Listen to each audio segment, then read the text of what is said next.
Have you ever wondered how come you can know better but still not do better? Like, have you found yourself repeating the same patterns over and over again? And you are in the middle of the pattern and you're like, oh shit, why is this happening again? In today's video, I'm going to show you why. We're going to do a little demonstration. And if you stick around, I'm going to share the ultimate bonus tip. So stick around to the end to learn that if you really want to transform your life going forward. Let's get into it. Because we're going to make a mess today.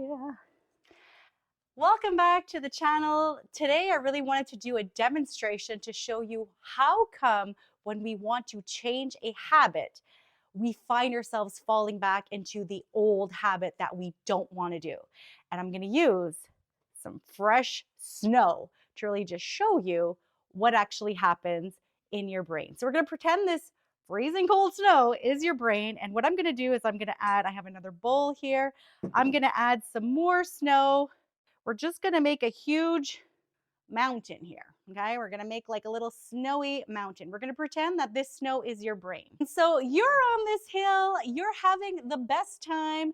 You are, sliding down this hill. You are, this looks like repeating patterns that you don't want to be doing. So this could look like you find yourself reaching for that extra chocolate, reaching for that extra snack when you maybe not are that hungry. This could look like grabbing that glass of wine at 5 p.m. because you earned it.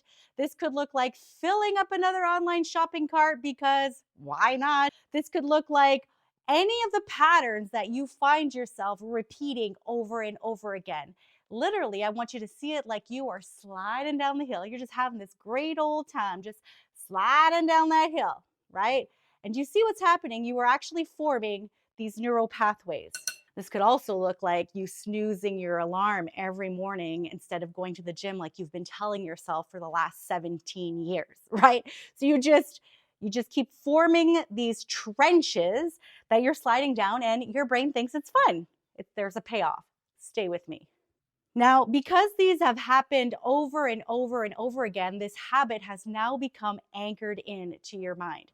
And so what that looks like is you are not even consciously aware that you're doing it until you're actually doing it. And what we tend to do is when we catch ourselves in a pattern that we don't want to be doing is we beat ourselves up. We say, "Ah, fuck, why did I get here again? How come I'm here again? What is wrong with me?"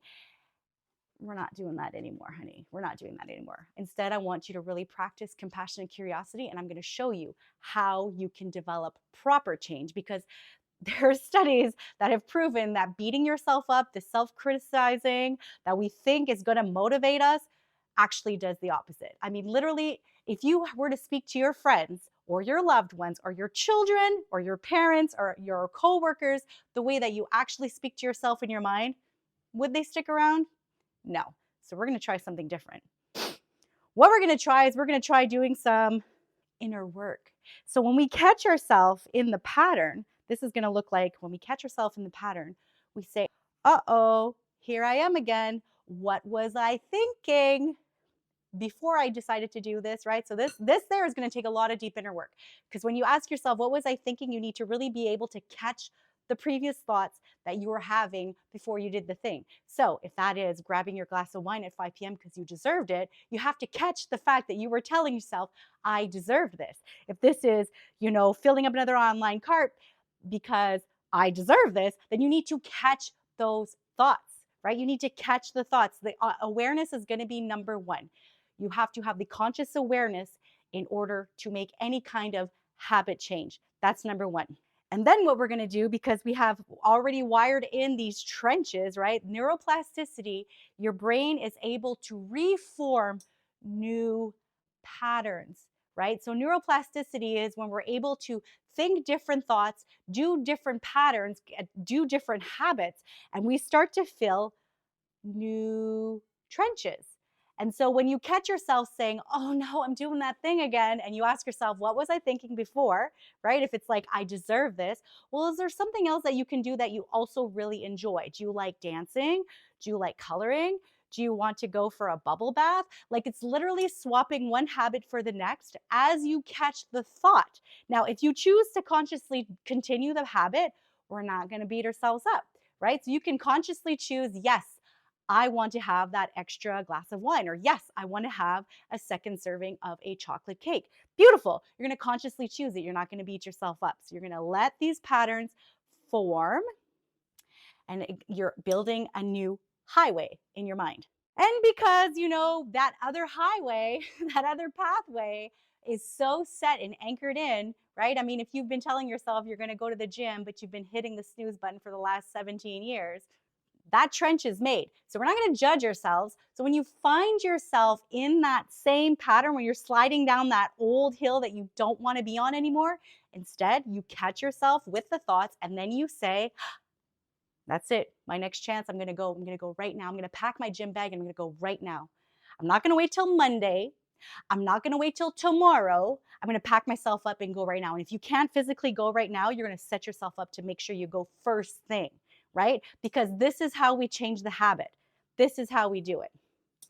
This could also look like if you've been feeding yourself crappy foods that make you feel crappy, then instead you're going to start to swap out to things that you do enjoy eating, or try to create a healthier version of what you enjoy eating, or just be more mindful when you're eating it, right? Oftentimes a few bites in and we're like, I actually feel full. I don't have to force myself. Or let me know in the comments if this has happened to you, where you're looking forward to eat that thing, and then when you start to eat it, you're like, this doesn't taste as good as I remembered it tasted.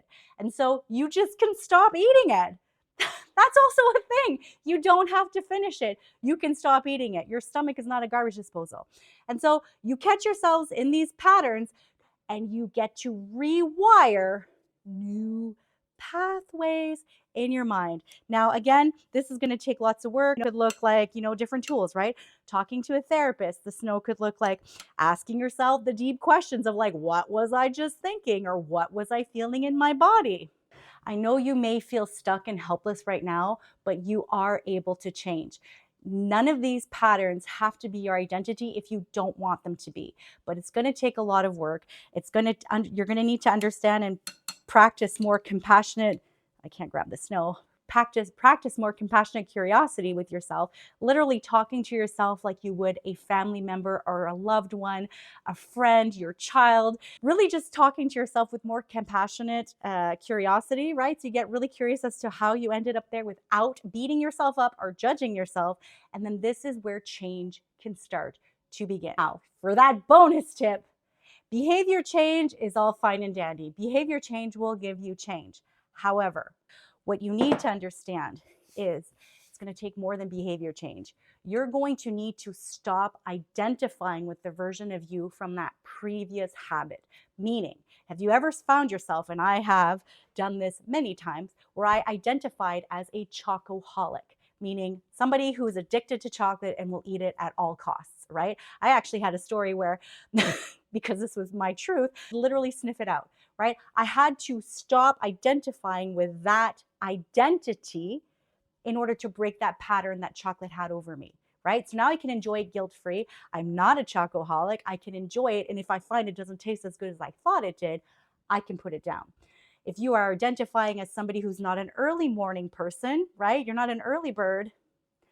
If that is what you need in order to create the change, then you need to let go of that identity and switch it to something more empowering. So this is the bonus tip. You let me know in the comments below what you've been identifying with, and see if it's like popping off in your mind to be like, oh my gosh, hi, I'm the problem, it's me. And from here, change gets to ensue. I promise you, things will change once you start stepping into this new identity, meaning really looking at the pattern you want to start carving out, right? What is the pattern? What's the neural pathway that you're going to start forming in your brain, right? Maybe you're going to start going to the gym. Maybe you're going to identify as somebody who walks every day, right? Gets her steps in, right? Maybe you're going to identify as somebody who spends more time cooking healthier meals versus spending money in restaurants, right? Whatever that is, you're going to start to identify with that person and watch how the patterns begin to really anchor in to who it is you be, and watch how your life changes. That's all I have for today. If you enjoyed this video, please let me know in the comments below. Thank you to all the subscribers. Feel free to share this out with somebody that you love that would really need to see this great visual. Yeah, let me know in the comments. how you're going about these things, who you used to identify as, and who you're going to now start identifying as. And let's own the rest of this year. You got it. I believe in you. As always, be brave, be bold, be you. Because we're going to make a mess today.